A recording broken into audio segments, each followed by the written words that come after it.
Hey guys, welcome back to my channel Sabina Noor official. तो कैसे हैं आप सब? आई होप आप सब अच्छे और स्वस्थ होंगे और मेरे वीडियोस को देख रहे होंगे। तो गाइस अभी सुबह का टाइम हो रहा है, मतलब बिल्कुल ही सुबह है, 7:30 या 7 ऐसे कुछ बज रहा होगा।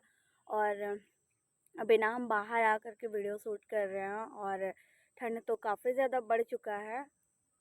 कि ये तो ठंड का मौसम ही है, लेकिन ठंड धीरे धीरे बढ़ता जा रहा है। तो अभी ना हम लोग ना उतना ज़्यादा ये विंटर क्लॉथ यूज़ नहीं कर रहे हैं, क्योंकि अभी दिन भर अंदर में रहना है और सुबह में थोड़ा सा ठंड लगता है, बाकी तो दिन भर अभी धूप ही रह रहा है।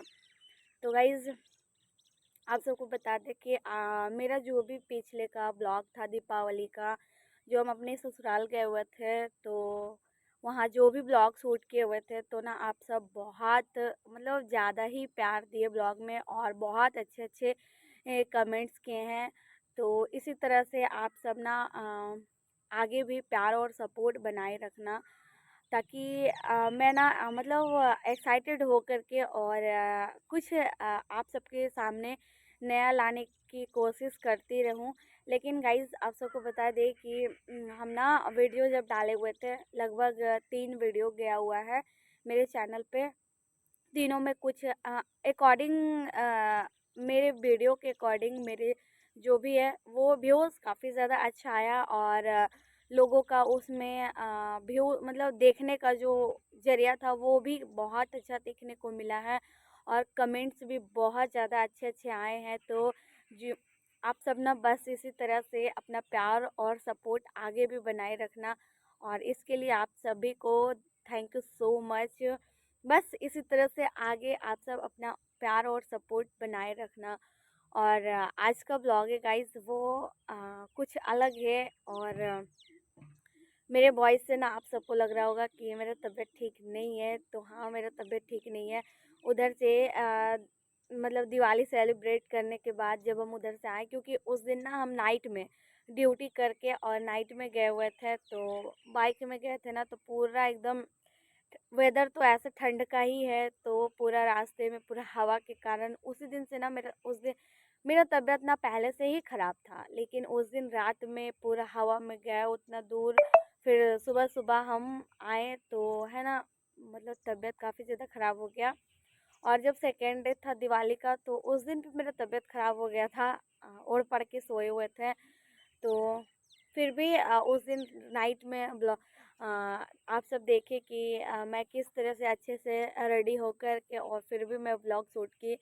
और फिर उधर से आने के बाद ना मेरा तबीयत ख़राब ही हो गया। ये सर्दी जो पकड़ा हुआ है, फीवर तो ठीक हो गया, लेकिन सर्दी ठीक होने का नाम नहीं ले रहा है। कोई बात नहीं, धीरे धीरे ठीक हो जाएगा, और लगभग लगभग फीवर ठीक है और सर्दी भी ठीक है, बस थोड़ा बहुत है। तो गाइज़ ब्लॉग में बस ये पिछले का एक्सप्लेन था, और आगे आप सबके साथ ना हम अपने लाइफ का एक हिस्सा आप सबके साथ शेयर करने वाले हैं।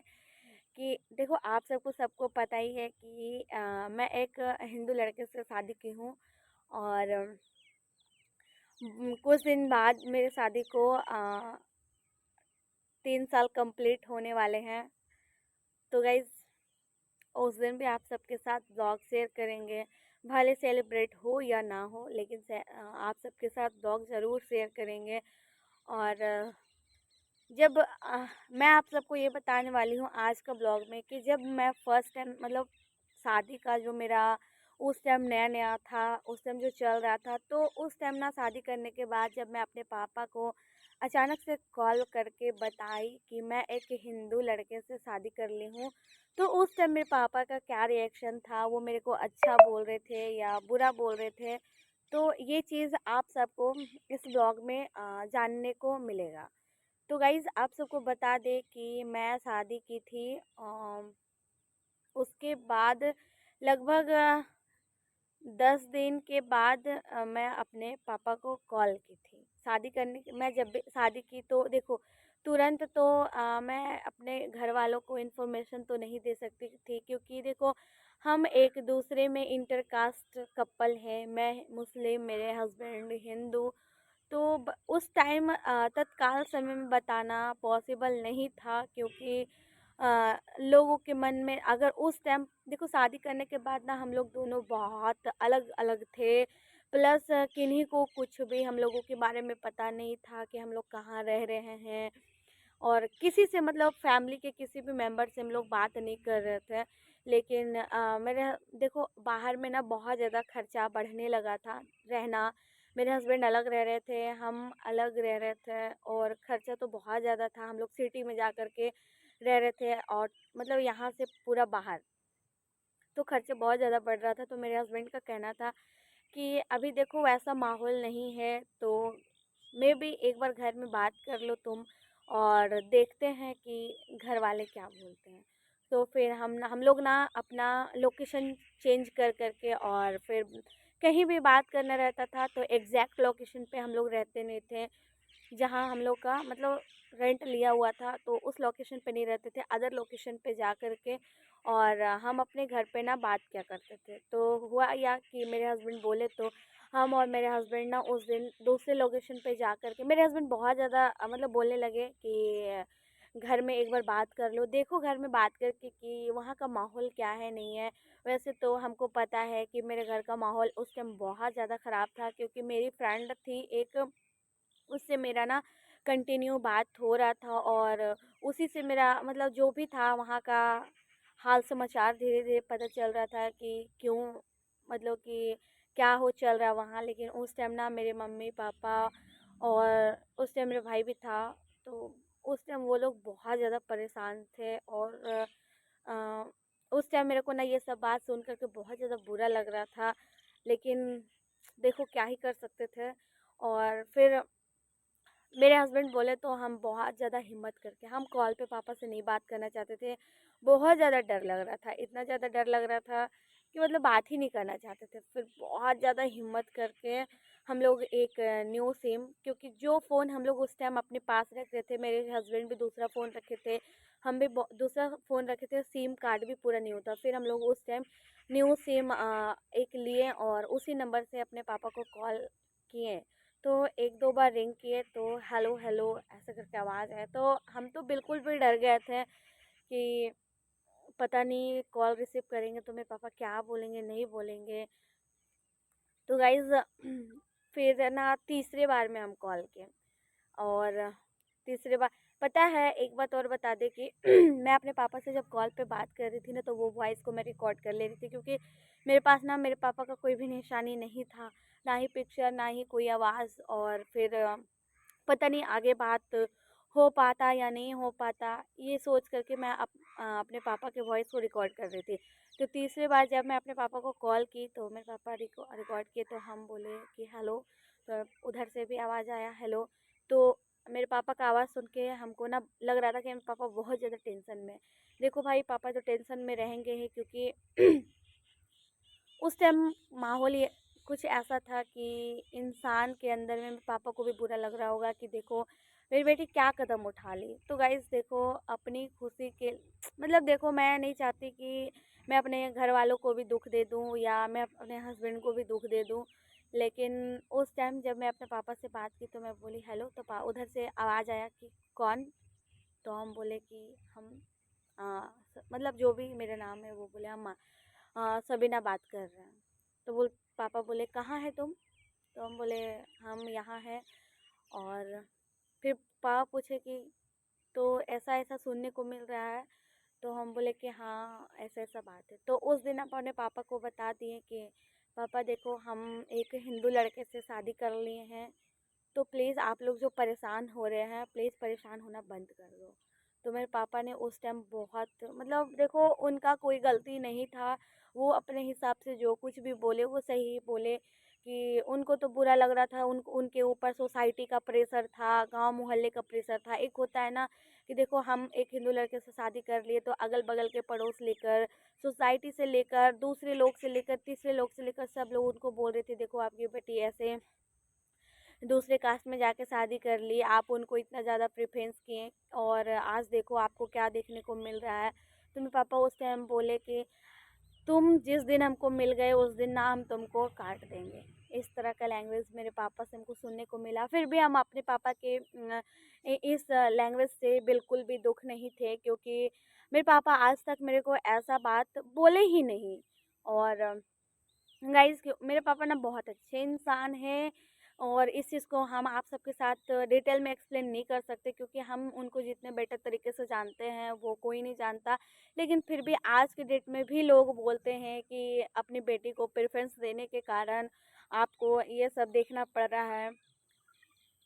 देखो भले मैं अपने फैमिली से ज़्यादातर बात नहीं करती, बट वहाँ के जो भी मेंबर हैं, मेरे दोस्त और भी अगल बगल के, उनसे बात होता है तो मेरे को ना सारा मतलब वहाँ का हाल समाचार सब पता चल जाता है।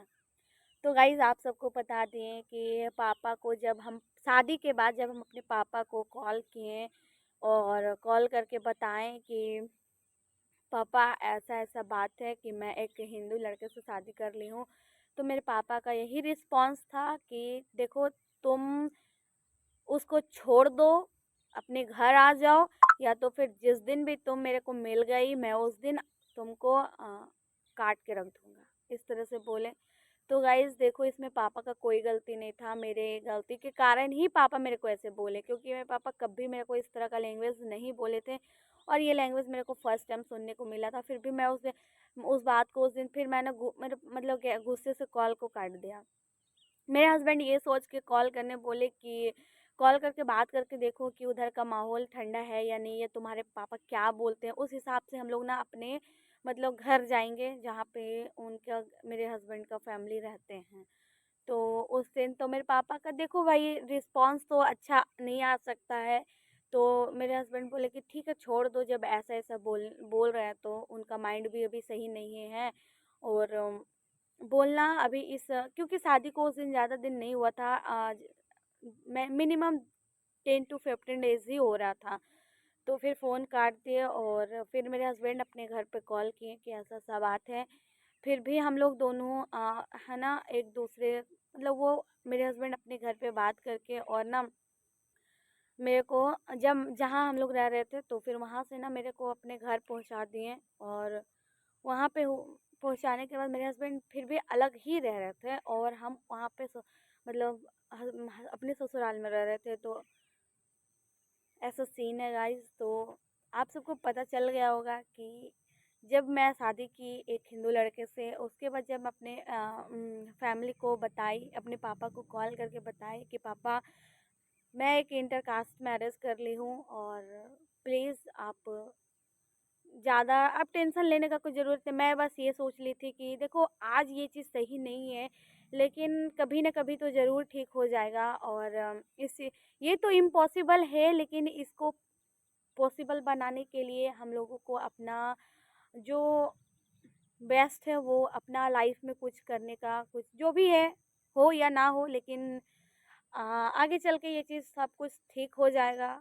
आज के डेट में कोई किसी का घर नहीं देखता, रहना हमको है और मेरे हस्बैंड को है, सब कुछ हम ही लोग को करना है। और फिलहाल ना मेरे हस्बैंड से मेरा बात नहीं हो रहा है, क्योंकि ससुराल से आने के बाद ना अचानक किसी मैटर को लेकर मेरे हस्बैंड से मेरा लड़ाई हो गया था, तो अभी बातचीत नहीं हो रहा है। और मेरा आदत है कि हम देखो बहुत ज़्यादा गुस्सा प्लस ज़िद्दी बहुत ज़्यादा है मेरे अंदर। अगर मेरे को कोई थोड़ा सा भी कोई गलत बात बोल देता है ना तो बर्दाश्त नहीं होता है, जिसके कारण हम उनसे लड़ाई करके भी बैठे हुए हैं। और गाइस बता दें कि जब हम शादी किए थे तो मेरे पापा मम्मी मेरे घर में बहुत ज़्यादा परेशान थे, इस ये चीज़ हमको भी पता है।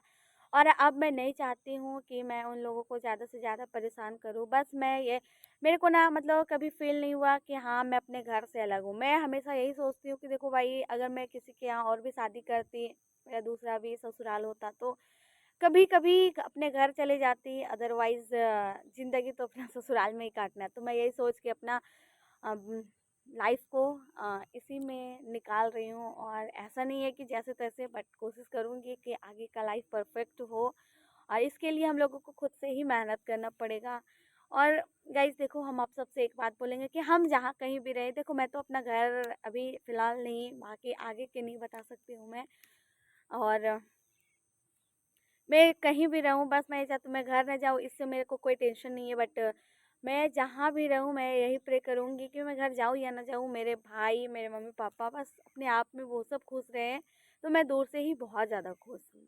तो गाइज़ आज का ब्लॉग आप सबको पता चल गया होगा, और आप सब अपना कमेंट करके ज़रूर बताना कि आप सबके साथ जो मैं शेयर की हूँ वो सही है या गलत, क्योंकि कुछ लोग हैं मेरे चैनल पे, वो लोग वीडियो देखते हैं, उन लोगों को ना बहुत ज़्यादा मतलब पता नहीं क्या सोचते हैं वो लोग।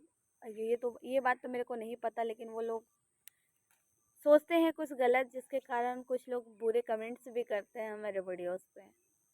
तो गाइज़ देखो, किसी के भी पेरेंट्स हो, अगर उनके बच्चे गलत कदम उठाते हैं तो उनको तो बुरा लगेगा।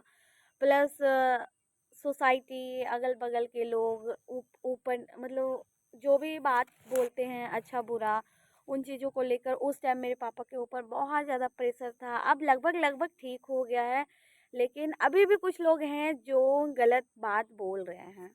तो गाइज़ कोई बात नहीं, इस चीज़ को इग्नोर करते हुए मैं अपने लाइफ को आगे की ओर ले चलूँगी धीरे-धीरे करके, जहाँ तक होगा, चाहे वो लो लेवल पे हो या हाई लेवल पे हो। तो गाइज़ वीडियो को ज़्यादा लंबा नहीं करेंगे, और गाइज़ कोशिश करेंगे कि आप लोग के साथ रोज़ एक व्लॉग, रोज़ नहीं तो फिर एक दिन छोड़-छोड़ के मैं आप सबके साथ वीडियो अपलोड करा करूँ। और गाइज़ प्लीज़ आप सबसे रिक्वेस्ट है कि आप लोग ना मेरे वीडियोज़ को पूरा-पूरा वॉच किया करो, क्योंकि बहुत ही जल्द मेरा वॉच टाइम कंप्लीट होने वाला है। तो पिछले वीडियोज़ की जैसा आप सब इस ब्लॉग में भी प्यार और सपोर्ट दिखाना। तो गाइज़ इस ब्लॉग को यहीं पे करते हैं एंड, और आप सबसे मिलते हैं एक और न्यू ब्लॉग में न्यू वीडियो के साथ।